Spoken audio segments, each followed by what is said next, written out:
Dans cette nouvelle vidéo, on va gérer le déplacement du vaisseau, donc on repart dans Eclipse. Alors on commence par créer un nouveau projet. Donc ce nouveau projet, donc on va faire copier celui-là, et ensuite on fait coller. Donc on va lui changer le nom, on va l'appeler cette fois-ci 3, et on va appeler ça déplacement du vaisseau.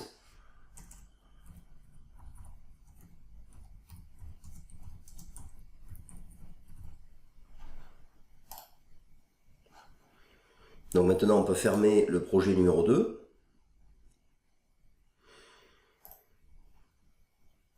Et donc on se retrouve ici. Alors on va commencer par créer une nouvelle classe clavier qui va gérer justement le déplacement du vaisseau. Quand on appuie sur les touches de flèche, il va falloir que ça bouge à droite ou à gauche. Donc on va dans le package ressources. Ici on fait une nouvelle classe et on l'appelle clavier.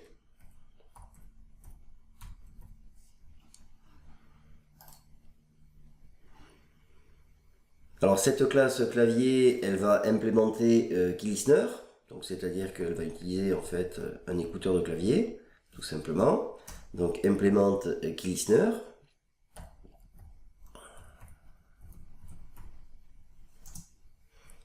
Alors ici j'ai un soulignement rouge, je mets dessus pour voir ce qui se passe.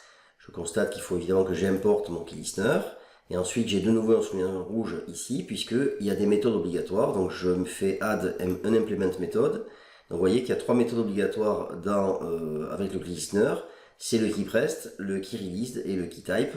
Donc il y en a une qui s'occupe si on a appuyé sur une touche, l'autre si on l'a relâché, et l'autre si on a appuyé relâché les deux. Donc nous on va utiliser uniquement la première qui est ici. Voilà, celle-ci, donc là moi je mets en général E comme événement. Donc dans celle-ci, qu'est-ce qu'on va mettre? On va mettre un écouteur, donc on va répondre à certaines touches. Donc on va mettre si, donc la touche c'est i.getKeyCode.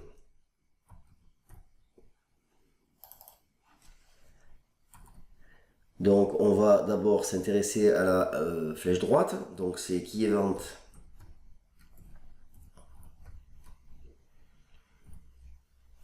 .vkwrite.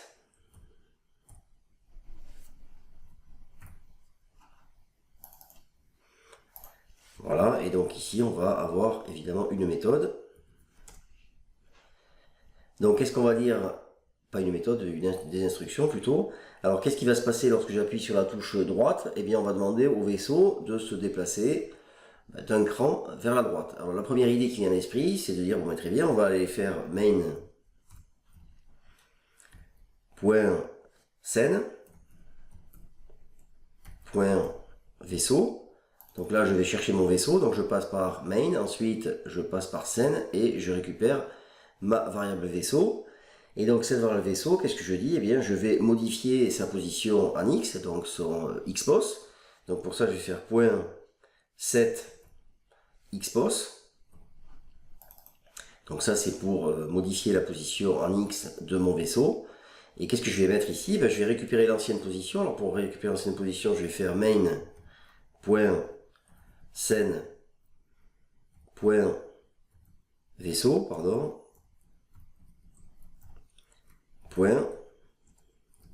.getXpos. Donc là je récupère l'ancienne position du vaisseau. Et là je vais lui ajouter eh bien, un déplacement vers la droite. Donc ce déplacement il est où? Eh bien il est dans constante, puisqu'on l'a défini, je rappelle ici, si on va dans les constantes, vous voyez qu'ici on a notre DX vaisseau qui est là, donc il suffit de le récupérer, donc je peux faire copie, ici je repars dans mon clavier, et donc ici, donc je vais faire constante pour accéder à ma classe, point, et là je vais rajouter DX vaisseau. Donc voilà, ok, et donc vous voyez ici qu'il m'a rajouté le package ressources dont j'ai besoin ici avec mes constantes, pour utiliser mes constantes. Bien, alors, donc, on peut essayer de voir ce que ça donne.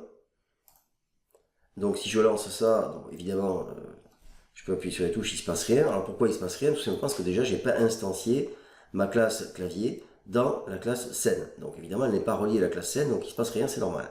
Donc, je pars ici, et ici, dans mon constructeur, je vais instancier ma classe clavier. Voilà l'instanciation de ma classe clavier. Donc qu'est-ce que je fais? Eh bien d'abord, je rends la classe scène réceptive au clavier, donc elle puisse écouter le clavier. Donc pour ça, il faut utiliser setFocusable. Ensuite, il faut demander à ce que le focus soit dans la fenêtre, donc request focus in window, parce que si on fait pas ça, on risque bien de ne pas entendre les événements clavier à partir de notre scène. Autant quand c'est des événements souris ou boutons, etc., il n'y a pas de problème. Autant quand c'est des événements clavier, il faut faire attention et toujours s'assurer qu'on a l'écouteur qui est actif dans la classe en question. Ensuite, ben, j'ajoute mon key listener, je crée une instance de clavier, donc ici, donc il faut que évidemment je l'importe. Voilà, de façon à dire, eh bien, lorsque j'entends le clavier, je vais aller chercher ici les informations dans ma classe clavier, de façon à savoir ce qu'il faut que je fasse. Donc maintenant, si je lance ça, ben, je constate qu'il ne se passe toujours rien. Alors pourquoi est-ce qu'il ne se passe rien? Ben, tout simplement parce que même si le Xpos du vaisseau change, pour que je m'aperçoive de quelque chose à l'écran, il faut évidemment que je repeigne l'écran à chaque fois. Et ici, eh bien, qui s'occupe de ça? Normalement, c'est la classe chrono que j'ai ici déclarée. Vous voyez que dans ma classe chrono, j'ai une boucle infinie qui tourne en permanence et qui, toutes les 5 millisecondes, doit me repeindre l'écran. Alors pourquoi est-ce qu'elle ne le fait pas? Bah, tout simplement parce que je n'ai pas encore instancié ici ma classe chrono dans la classe scène. Donc du coup, évidemment, il ne se passe rien. Alors je vais le faire maintenant. Voilà comment on fait. Alors là, ici, on crée un thread. Alors un thread, c'est quoi? C'est une espèce de flux d'informations qui va être indépendant et qui va, toutes les 5 millisecondes, eh bien, on va appeler la classe chrono et on va exécuter la boucle de la classe chrono toutes les 5 millisecondes.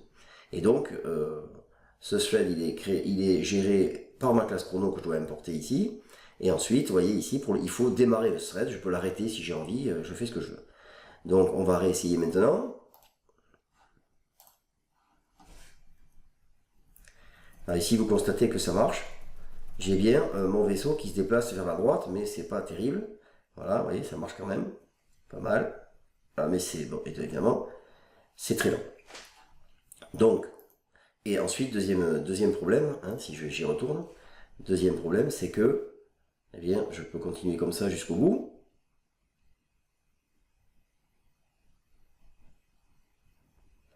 Et le problème, c'est qu'au bout d'un moment, je sors de l'écran.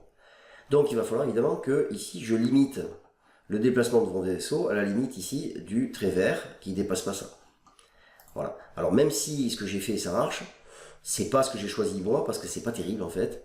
Donc ce que j'ai choisi de faire plutôt c'est de mettre une méthode qui va gérer le déplacement de mon vaisseau dans la classe vaisseau et ensuite eh bien d'appeler cette méthode ici. Donc au lieu ici de récupérer la position de X du vaisseau, eh bien ce que je vais faire, je vais ici mettre une méthode que je vais aller chercher dans ma classe vaisseau qui va me permettre de gérer tout ça.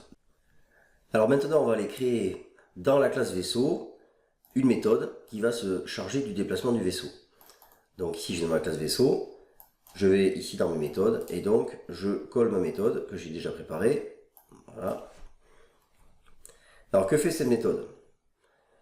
Donc, alors ici au passage, vous voyez que j'ai rajouté limite gauche vaisseau, limite droite vaisseau, justement pour pas que ça dépasse. Donc je vais déjà mettre ces deux nouvelles constantes ici. Alors je vais les récupérer. Voilà, donc ici on a deux constantes supplémentaires. Donc une qui est limite gauche vaisseau que j'ai mis à 60 pixels et une limite droite vaisseau que j'ai mis à 500 pixels de façon à ce que mon vaisseau reste au-dessus de la ligne verte et ne puisse pas dépasser. Donc lorsque je serai trop loin, le vaisseau s'arrête. Alors je repars dans ma classe vaisseau. Donc on va regarder un petit peu cette méthode, ce qu'elle fait. Donc ici, ma méthode déplacement vaisseau, qu'est-ce qu'elle fait? Eh bien, si mon DX est négatif, donc elle va utiliser le DX du vaisseau. Je rappelle que ce DX, on l'a défini dans la classe entité ici, qui correspond au déplacement. Donc le DX, on l'a ici, vous voyez, voilà. Ça, c'est le DX du vaisseau. D'accord? Donc c'est là-dessus qu'on va jouer. Donc on va dire, ce DX, s'il est négatif, eh bien, qu'est-ce qui va se passer? On va vérifier que Xpos est bien au-dessus de la limite gauche pour le vaisseau, puisqu'on n'est pas, si on est trop à gauche, on ne peut pas se déplacer. Et si je n'ai pas dépassé la limite gauche de l'écran, eh bien à ce moment-là, qu'est-ce qu'on va faire? Eh bien, on va modifier la position de mon vaisseau, donc Xpos va devenir Xpos plus 10dx. Donc on va ajouter le dx, c'est-à-dire ce dx il sera égal, on va voir après, à moins 1 dans ce cas-là, puisqu'il sera négatif. Ensuite, sinon, si mon dx est positif, c'est-à-dire s'il est égal à plus 1, que je me déplace vers la droite, on fait exactement la même chose, on vérifie que eh bien, lorsqu'on va appliquer notre dx, on ne va pas dépasser la limite droite autorisée à droite de l'écran. Et si c'est le cas, et bien à ce moment-là, on change la position du vaisseau en ajoutant à xpos la valeur de dx. Ok, et donc ma méthode de déplacement vaisseau, elle va renvoyer ici, vous voyez, la nouvelle position du vaisseau. Donc cette méthode, ce que je vais faire, c'est que je vais l'appeler dans la classe scène. Donc ici, ce que je vais faire, c'est que à la place de mettre ça, eh bien ici, je vais changer getXpos et à la place, je vais mettre point déplacement vaisseau. Comme ceci. Alors maintenant, dernière chose, il faut évidemment que je modifie ce que j'ai fait dans le clavier, puisque ça ne convient plus. Et donc ici, j'ai changé, alors je vais mettre la méthode complète. Voilà ce que j'ai fait ici, donc c'est si j'appuie sur la flèche droite, ce qui se passe, c'est que mon dx du vaisseau, eh bien je le mets à constante dx vaisseau, c'est-à-dire à 1 pixel, hein, donc c'est défini ici dans constante, voilà. Donc dx vaisseau égale 1, et si par contre j'appuie sur la flèche gauche, eh bien dans ce cas-là, je le mets à moins constante vaisseau, c'est-à-dire que mon dx du vaisseau est à moins 1. Donc ça, c'est pour placer mon dx, et comme ça me fait bouger le vaisseau. Donc ce que je vais faire, je vais regarder ce que ça fait. Et vous voyez que le problème, c'est que mon vaisseau, eh bien, si je lâche ma touche, il continue à se déplacer tout seul. Alors ce qu'il faut évidemment, c'est que je rajoute quelque chose, c'est que ici, il faut que je précise que lorsque je vais lâcher la touche, forcément, le dx revient à 0, parce que sinon, mon dx, une fois que je l'ai mis à 1 ou à moins 1, il reste, et donc le vaisseau va se déplacer jusqu'au bout, jusqu'à qu'il arrive à la limite de l'écran, et qu'il puisse plus aller plus loin. Donc ici, on va rajouter une instruction. Donc ici, vous voyez, on remet à 0 le 7dx du vaisseau, de façon à ce que, lorsque je relâche la touche, le vaisseau s'arrête. Alors on peut tester maintenant si ça marche. Donc je lance mon programme, et vous constatez que le vaisseau se déplace tout seul. Par contre, une fois que j'ai fait, après ça marche. Alors qu'est-ce qui se passe? C'est un problème d'initialisation sans doute. Donc on va regarder au départ pourquoi le vaisseau se déplace directement, puisque effectivement la méthode déplacement vaisseau est appelée en permanence, puisqu'elle dépend du thread indépendant ici. Donc forcément, si le dx vaisseau est à 1, forcément ça va se déplacer. Donc si je regarde ici maintenant dans ma classe vaisseau, je constate que j'ai initialisé ici mon dx à constante dx vaisseau, donc ça veut dire qu'au départ le dx il est à 1, et c'est pas ce que je veux, puisque je veux que lorsque je démarre mon jeu, évidemment, le vaisseau soit fixe. Donc ce que je vais faire ici, c'est que je vais enlever ça, et à la place je vais mettre 0. Et là maintenant je relance mon programme, et je constate qu'effectivement mon vaisseau ne bouge pas. Si j'appuie sur la flèche droite ou la flèche gauche, ça marche bien, et vous voyez que le déplacement évidemment est beaucoup plus fluide que tout à l'heure lorsqu'on avait fait directement. Et donc en plus j'enregistre les positions du vaisseau, donc j'ai aucun problème, donc ça marche très bien. Voilà, donc c'est tout pour cette vidéo, hein. C'était le déplacement du vaisseau.